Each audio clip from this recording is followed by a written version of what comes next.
I still remember the day I was assigned to the royal chamber of Queen Sael'ra of the Varelian Empire, a name whispered in fear across the colonies. They said her beauty could stop a man's breath, but her temper could end his life just as easily. To me, she was just another alien ruler, another superior being who saw humans as lesser, fit only for servitude. I'd been stationed on her world for 6 months after the treaty ended the war.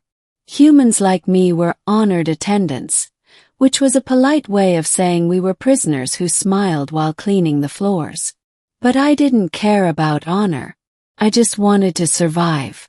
So when they said, "You will serve the queen personally," I froze.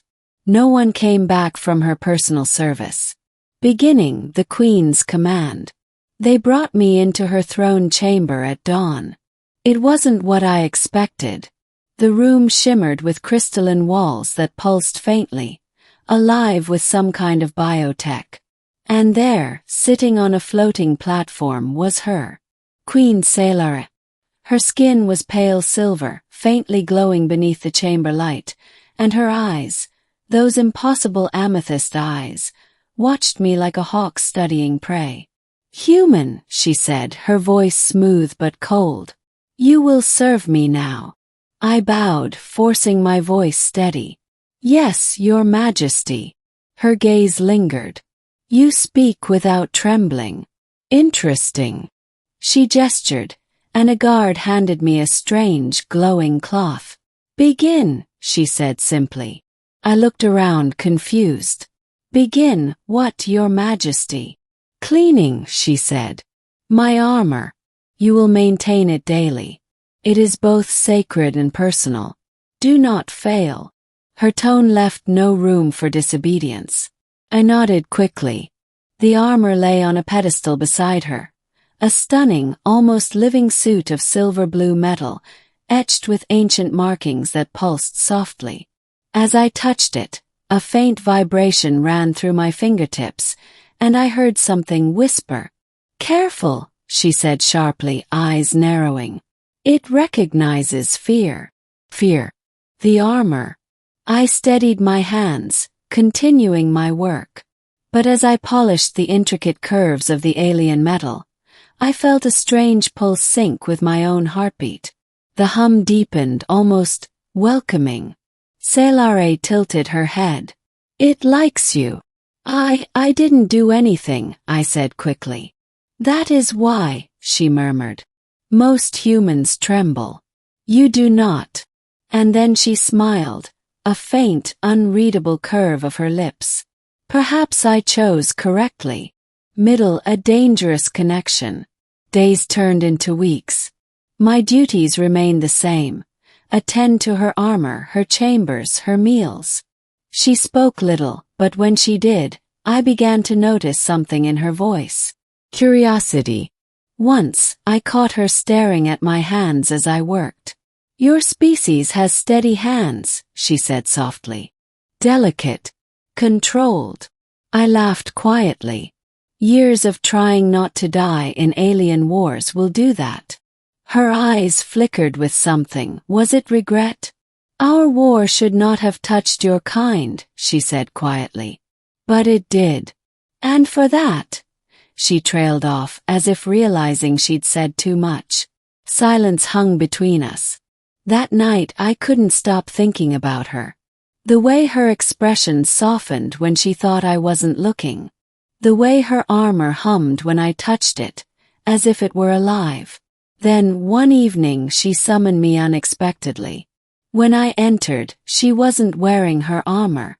She stood before a vast window overlooking the Varelian capital, towers of light piercing an endless night sky. "Do you think we are monsters?" she asked suddenly, not turning around. The question caught me off guard. "You conquered half the galaxy," I said honestly. "Most would say yes." She turned to me slowly, her eyes glowing faintly. "And you?" I swallowed. "I think you're complicated." Her lips twitched into something that might have been a smile. "Complicated," she echoed.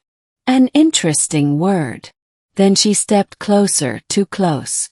You fear me less each day. Why? Because you don't act like a monster, I said.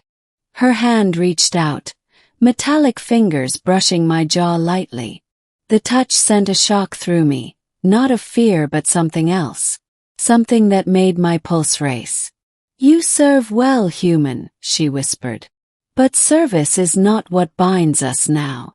Then what does? I asked quietly. Her eyes darkened. Curiosity, perhaps fate.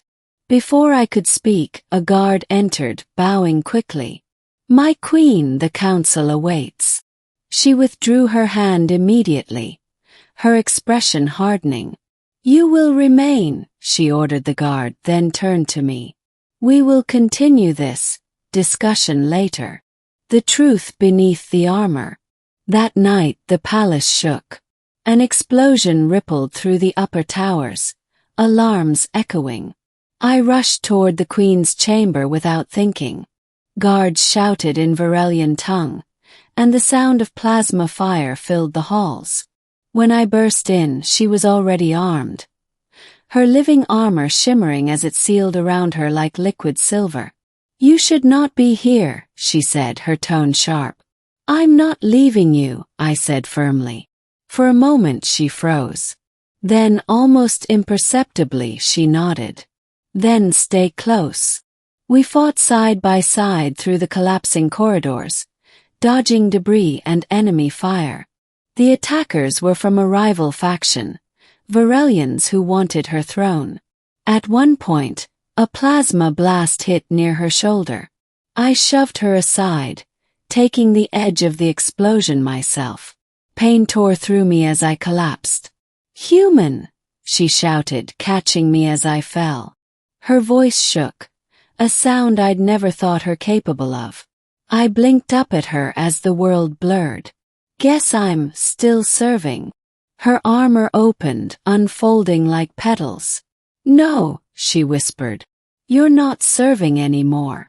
She pressed her palm against my chest, and light flooded my body.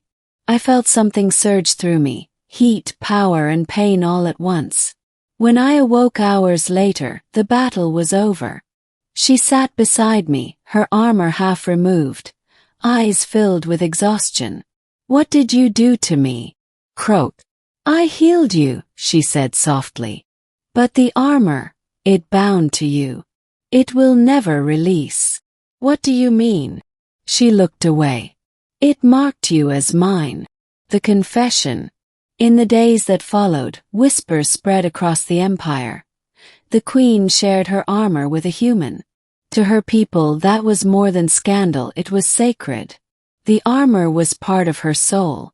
You've started a political war, I said one night as we stood in her private garden. I ended one, she replied. They'll never touch you now. Not while my mark protects you. Sael'ra, I said softly, dropping the title. Why? She hesitated, her silver gaze searching mine.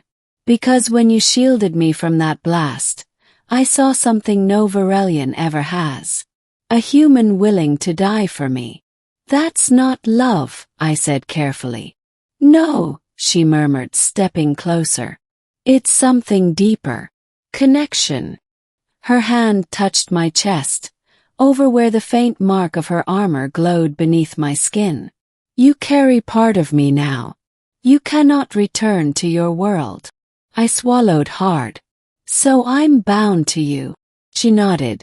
As I am to you.